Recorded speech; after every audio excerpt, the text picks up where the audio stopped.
Hello to everyone. Hi, good evening. Hi, Chotalal ji, कैसे? Hello.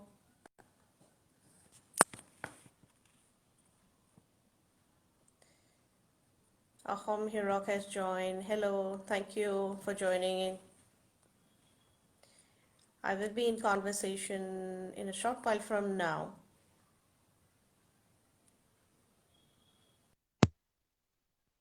Good evening, Prarthana. Finally.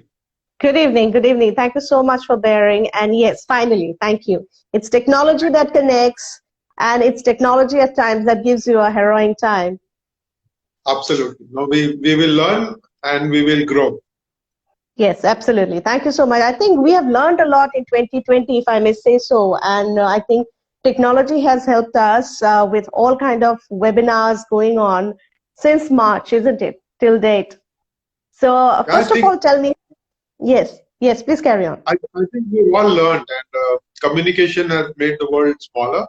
It has brought along its challenges, but I think it's beautiful that technology allows people from as far as say 2,000 kilometers to connect and have conversations. Absolutely. Yes. Thank you so much once again for joining in. If I may ask you, how would you wrap up 2020 if we talk about sports? Well, I remember being to two Khelo India games. The first was in Bhubaneswar. Sorry, it was in Guwahati, where it was the Khelo India Youth Games, and then I went to Bhubaneswar for the Khelo India University Game. And Right. fortunately or unfortunately, they remain the only sporting event that I've got to watch in 2020 live. Came back from Bhubaneswar and the world shut down almost immediately. And but there are plenty of wonderful memories. You got to see some sport on television in the last few months in terms of cricket. But the good news, Pratna, is that a junior national has been held. I know in Guwahati, for example, the East Zone Junior Athletics is on. Yes. But at a Yes. national level, the Equestrian Federation of India has just concluded its national championship. So there is positive news coming along toward the end of the year, and I'm very glad that sport is resuming in a small way. Not much publicity around the resumption of sport, but I think people are being careful, and that is how it must be. Yes, that's very important that we need to be absolutely careful. And it's really nostalgic to, begin our discussion talking about Khelo India Youth Games. That was in January in Guwahati. And it was a wonderful event. You came here personally and we actually witnessed as journalists a lot of young budding talents coming up in different, disciplines. Olympic sports. So that was really interesting. And right after that, I think at that point in time, nobody expected that world would shut down in such a way that, we can only connect with each other through webinars. And thanks to WhatsApp, Facebook, and, Instagram that we all are connecting, and Zoom for that matter. So if I may ask you to pick up some very, very defining moment, what would be your first pick, or rather the first topic of discussion? See, a lot of people may not like it, but the fact that India conducted an IPL, even though it was done in the United Arab Emirates, tells us that India is capable of doing some wonderful stuff even in difficult times. I think it was organized pretty well. They took care of the players. There were bio bubbles built for them in the three cities. And I think the very fact that it could be conducted successfully and there was a winner and a loser at the end of the day tells us the capability of India. I think when you decide to do something, you deliver a very good job. And I think that is what the biggest lesson for me was. I was a little skeptic of IPL going to UAE, but in the end, it turned out to be a good decision because look at what people are doing here right now. Nobody's wearing a mask when going out, and not very many are. It's almost like everybody is believing that with 2020 about to end, even Corona is going to go away. No, it is not. I mean, 2021 is going to be as bad at the beginning if you're not careful. And to me, sport, the resumption of sport in a small way, Assam has showed the way. I know they had a prize money event sometime in October. I think it was on Gandhi Jayanti that was the prize money event. And now there is East Zone Junior Athletic Championship on. So Assam has taken the lead. Other states need to follow. At the end of the day, it is the states which decide whether sport should resume or not. And I'm hoping that before March, things will get closer to normal. It's going to be difficult. Some cricket tournaments are going to resume. But for me, the biggest thing in 2020 was the fact that we can organize an event in tough conditions and deliver a good job of, make a good job of that. Absolutely. Absolutely. And yes, that's what the Assam Olympic Association and the Athletics Association in Assam, they wanted to actually show to the entire country that yes, with, you know, when you take precautions, you can slowly resume to sports field. But yes, there has to be a lot of precaution and you have to be very, very careful. You cannot take everything in a very casual way. Talking about IPL, you said there was a lot of criticism and there were a lot of negativity around, but you know, Mumbai Indians lifting the cup for the 5th time, was that expected? No, in IPL you don't expect anything. Even the Mumbai Indians would not have expected to win again because other teams are just as good and competitive. And it is full credit to Rohit Sharma and his team that they won it for the 5th time in a row. But then things have moved on, and we just recently have witnessed a fantastic victory in Melbourne, where India came back from after being bowled out for 36. Normally, when you're rolled over like that, it's going to be difficult for a team to bounce back. So the team showed a lot of character. So the cricketers have given some joy toward the end of the year. But to me, the larger picture with sport resuming in the country in small installments, in little pockets, is great news from a sport journalist perspective because the whole industry has come to a grinding halt. Television channels are struggling. Newspapers are finding it hard to get good local stories. And websites are depending mostly on football being played in Europe or basketball played in the US and or cricket being played around the world. So to me, the fact that sport is resuming in India is perhaps the brightest aspect of the last week of 20. Yes, talking about cricket, how can we ever ignore the Melbourne test that ended yesterday? You know, there were a lot of biggies in the Australian team, some ex-cricketers who really said that, you know, it's going to be 4-0 for Australia. And, you know, without Virat Kohli, the team will never be able to bounce back. There were a lot of opinions coming in from Australian ex-cricketers. So Indian team, especially Ajinkya Rahane, led from the front and he proved it. He and his entire boys proved it that yes, we can bounce back at any point in time if we have the right strategy and the policy. Last night was not just the Australians. I think we are taking the mickey out of the Australians, naming some 4 or 5 of them as saying that India would lose 4-0. There were a lot of Indians who did not have faith in this side. They said with Virat Kohli back, with Mohammad Shami not being available, with Ishant Sharma not being there, and with Rohit Sharma not playing the series, at least the first 2 test matches, people gave no chance to this Indian side. But to me, look at the 2 debutants in Melbourne. One who opened the innings with the bat, another who opened the innings with the ball. 2 young fellows, Mohammad Siraj with the ball and Shubman Gill with the bat. I think both of them showed fearlessness. And when Virat Kohli spoke about a new India, he was not speaking about himself. He was speaking about the team that remains so fearless and is competitive even in Australia. The most challenging tool for an Indian cricket team today is Australia. And they have done well to win this test match. And everybody stood up. Of course, Ajinkya Rahane played a captain's knock, got 100. But even that 21 by Hanuma Vihari or a 27 by Rishabh Pant, or the 58 by Ravindra Jadeja, all of them counted. And India got into a very good position because everybody woke up and said, we are not going to be rolled over a second time. And I think that is what is the message from the side, that this is the new India that we are talking about. Fearless, combative, and very, very competitive. Do you think Ajinkya Rahane was always an underrated player? No, not really. He's got an average of 42 Pratna, and he's been one of India's mainstays for the last 8-10 years. And he's always been low profile. He's not somebody who's going to go to town and talk about his knock, but he delivers every time the team has wanted him to do something special. He has done it. And each of the times he has been captain where he has stood in for Virat, he has done a very good job of leading the side in his own way. And he has never made any noise about being a better captain than Virat Kohli or not being a better captain than Virat Kohli. He's done his job.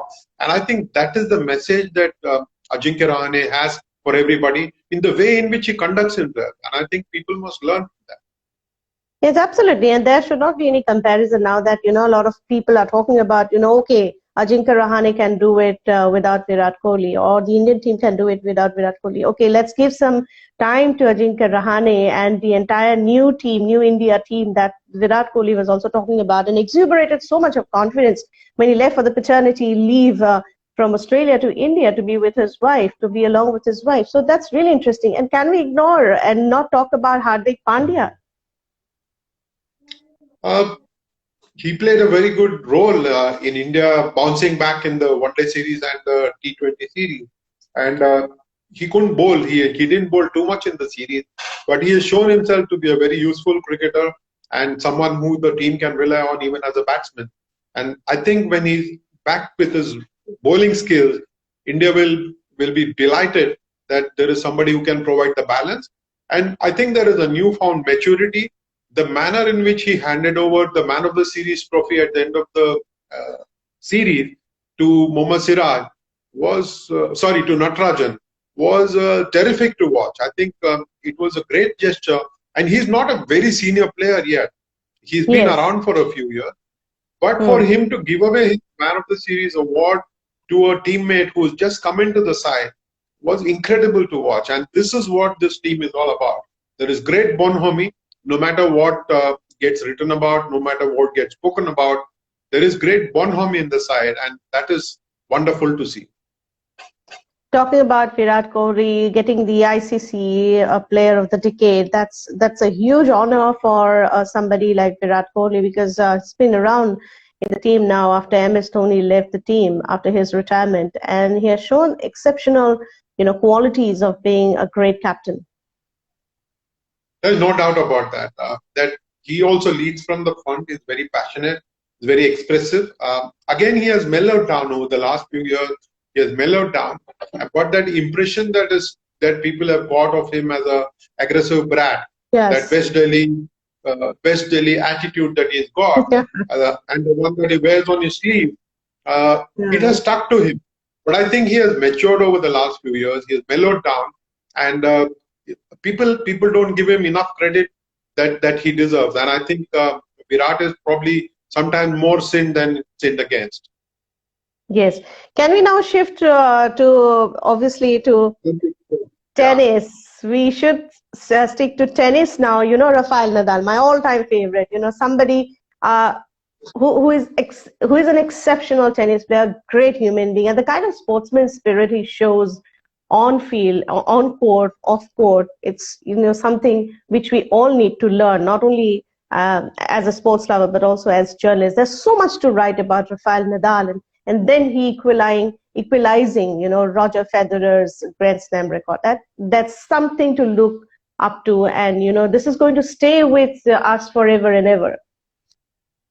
Yeah, but it seems like a long time ago that Nadal won in the US Open. It seems really like a long time ago. But you can still hear the squeak of his shoes, the sound of the racket hitting the ball, and him celebrating at the end of it all, him celebrating. A wonderful player, has done tennis great service over a number of years, along with Roger Federer and Djokovic. I think the three of them have been terrific ambassadors for the sport. But I don't think I will place Nadal as my favorite player, because I had John McEnroe. Nobody liked him very much, but I think John McEnroe will be a perennial favorite of mine. Maybe I belong to a different era altogether.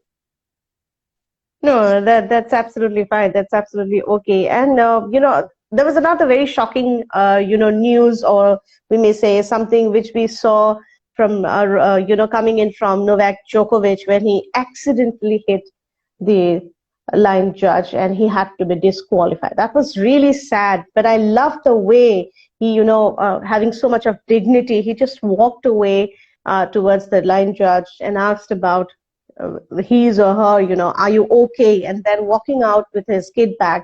That is what, like you mentioned, that, true ambassador of game, he showed character. I think it will go down as one of the saddest moments in tennis.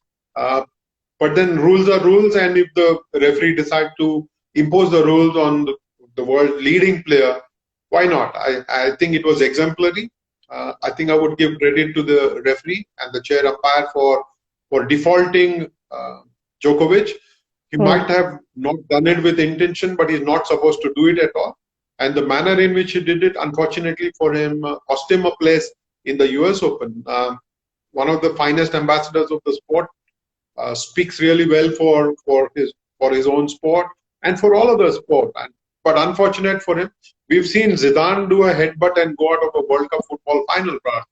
So yes. This will probably rate alongside that. This was unintentional, whereas Zidane was quite deliberate when he headbutted Materazzi. But this was unintentional. But then if the rules don't allow him to do even that, he should have been a bit more careful. And I think that is a lesson learned, not just for Djokovic, but for all young tennis players who are watching, that you don't hit the ball so hard when you're passing it on to one of the ball boys. Yes, absolutely. A very, very strong message being sent out to the current players and the young budding players too.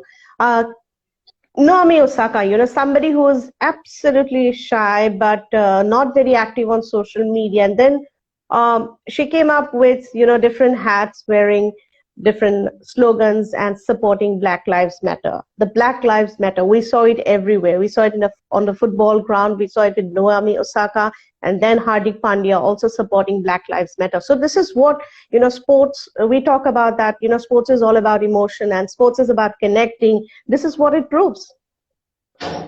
See, everybody tries very hard to keep the politics out of sport and the sport out of politics. But it's not always possible. And at the end of the day, sports people are human. They have got emotion and they connect very strongly with people. And in the US particularly, where the blacks felt what they did, and it was a very impromptu response. When they went down on the knee and or refused to sing the national anthem, all this is very impromptu. It was not as if they had planned it. Yes. And it only shows that athletes are human beings as well. But then sometimes we make the mistake, Prarthana, that we want our athletes in India also to show similar sentiment. Why are they not sitting with the farmers? Why are they not doing this? Why are they not doing that? I think we are evolving as a nation. We are evolving as a society. It is going to take time before our athletes are going to take stands on political matters, on social issues. We've already seen many of the cricketers, many of the tennis players and badminton players raise their voice about social issues. But when it comes to politics, it's going to take a little bit time, I think. And when it comes to discrimination, as the American black players have been protesting, it is going to take time for India to understand how much of a protest you can go ahead in. When you talk about Indian players, Sindhu also hit the headlines for maybe some of them would say for wrong reasons, going to England maybe for some training, but there were a lot of clarifications then coming in from her parents' side and from Mr. Gopi Chand that she's taken a bit of a break and then went out to train harder. So how do you react to such kind of stories coming in from a sporting icon like PV Sindhu? Or what was your first reaction? I think the best thing is not to react. You should always respond. And this is something that sport has taught me. When you react, you probably can make a mistake. But if you take time to think and then respond, you might come up with a better solution. But this is what sport has taught me. You don't offer knee-jerk reaction. Think about it. And see, Sindhu is a grown-up woman. She knows what she's doing. She knows that she wants a break from the routine in Hyderabad. Yes. So she went to England and she perhaps trained there. We have no idea what intensity of training she practiced there. It is between her and her coach. I think what we should all do, Prarthana, is when she comes back on court, then we see whether she delivers the goods or not. whether she is fit, whether she is showing the intensity. If she doesn't do it there, that is when we should sit in judgment. What she does with her life, how she trains, where she trains, is really up to her. And I think a lot of us concern ourselves with too many of these things which are not necessary at all. The whole story, to my mind, did not make sense at that point of time. Whether she trains in Hyderabad or whether she trains in England is really up to her. It's a personal choice. I have known athletes to be training in Ukraine, for example. Sharad Kumar, a high jumper who's going to go to the Paralympic Games, is training in Ukraine. I know there is a discus thrower who's Seema Antil, who's in Russia, who has been training there for 2 years. Now, it is their personal choice. Of course, there is some public money involved. Of course, you need to be interested in what they do, but not so much as to start commenting on whether it is right or wrong. Wait for them to come on court or to take the field and then judge their actions. Don't judge their actions when they're training. Judge their actions when they're actually performing on a field of play.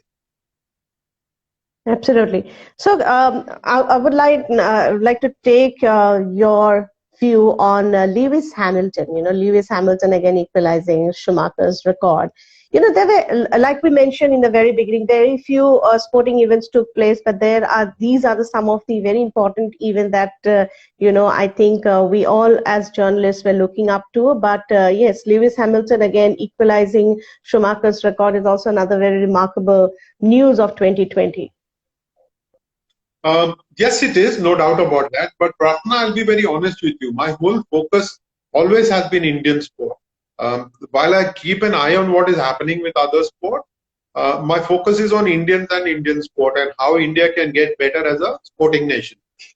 Over the last 25 years, I've been a journalist for 37, but over the last 25 years, I have primarily focused on what India can do. Of course, Lewis Hamilton, again an iconic figure, but then Shumi will be Shumi, right? For those of us who grew up watching Schumacher on television, he's a legend. I don't think even Hamilton will want to compare himself with Schumacher. Absolutely. And look at the island. He's not been able to go past him despite a couple of races on, and unfortunate for Lewis Hamilton.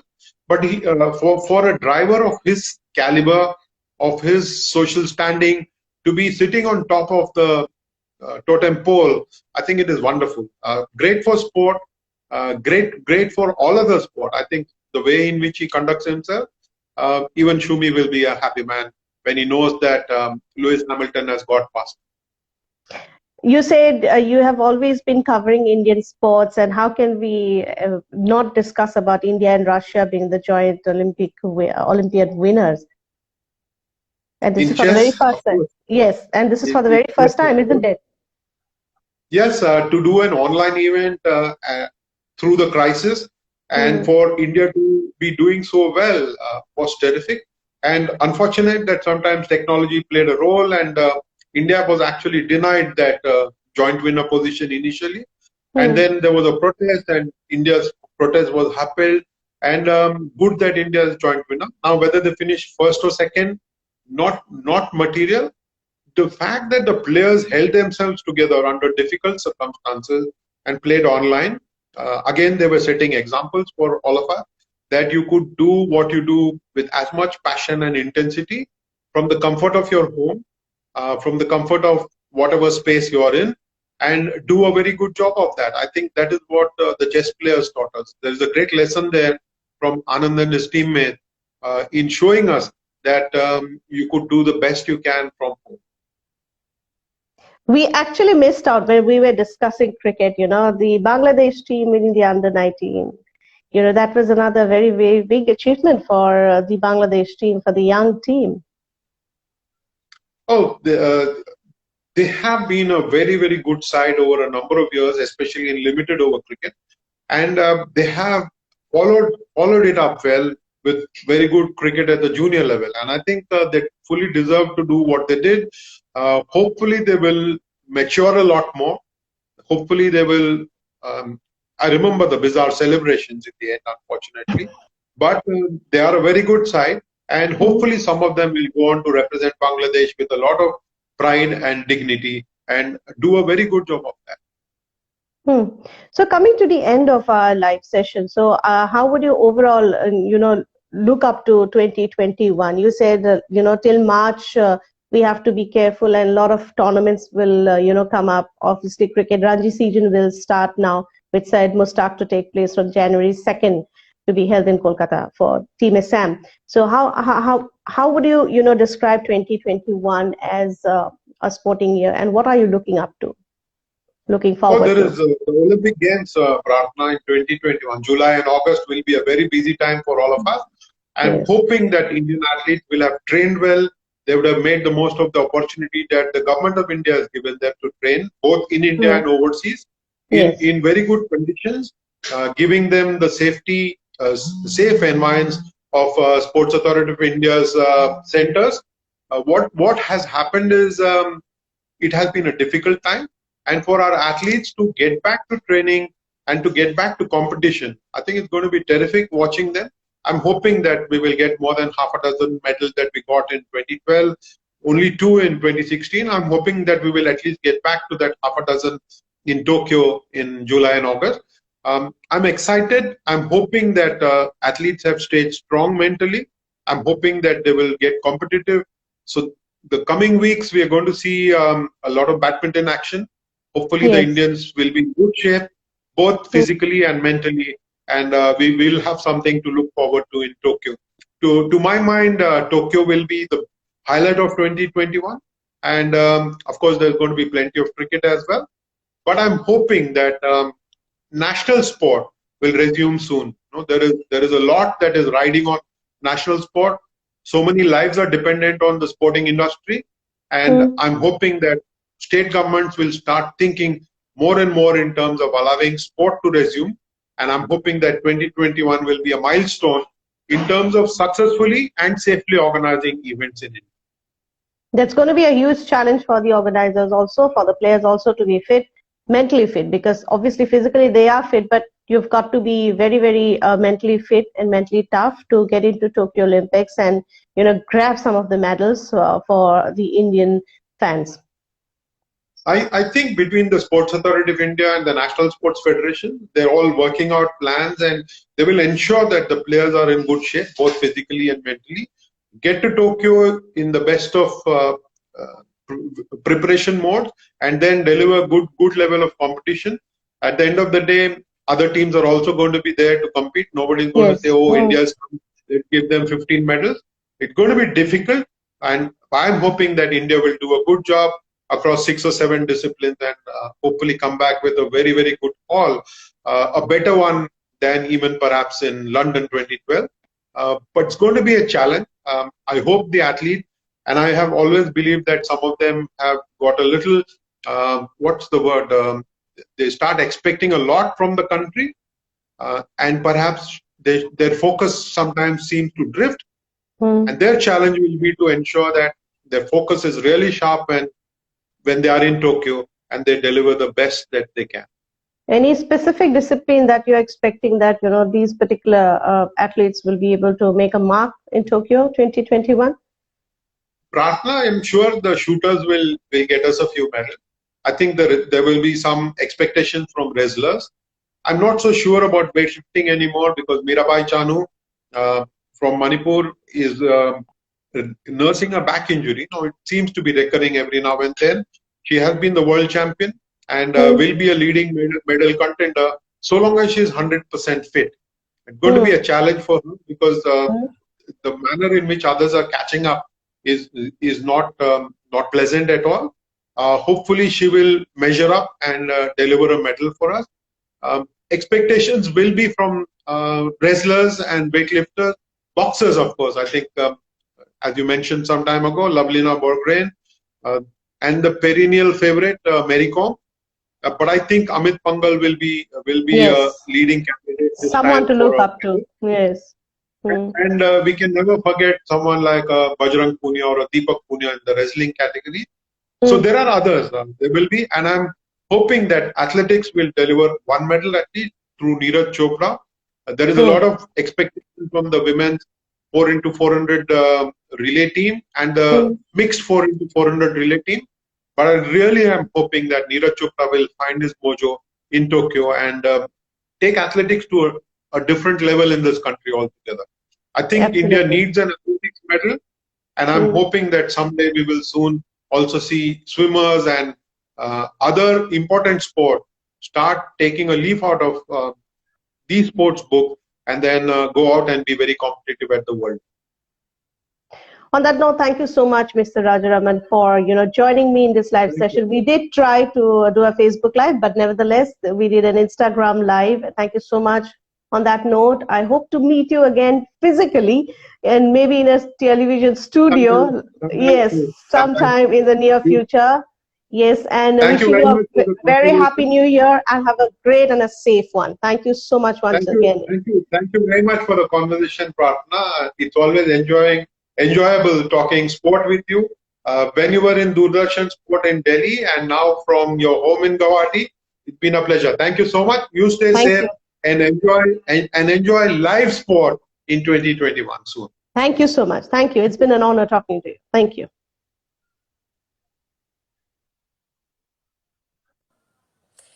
So that's it for now. I will be back again with 2021. Thank you so much for joining in, and stay safe and a very, very happy new year to all of you. Thank you.